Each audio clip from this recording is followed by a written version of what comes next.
Наступил уже 10-й год. Мне хочется плакать от счастья. Я очень рада, что познакомилась с этими людьми. Они стали для меня семьей.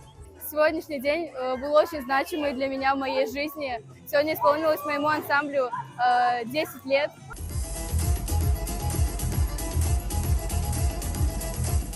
Главной целью было показать, что случилось за 10 лет, что произошло, как мы выросли, как мы изменились. И подготовка была колоссальной. Мы собрали лучшие номера за 10 лет и показали их сегодня.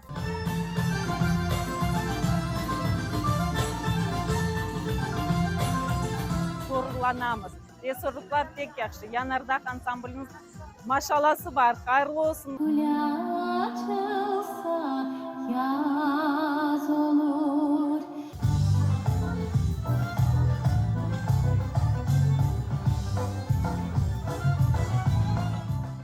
Самая главная любовь к нашей крымско-татарской культуре. Прививаем детей к тому, что крымско-татарский танец – это нечто божественное.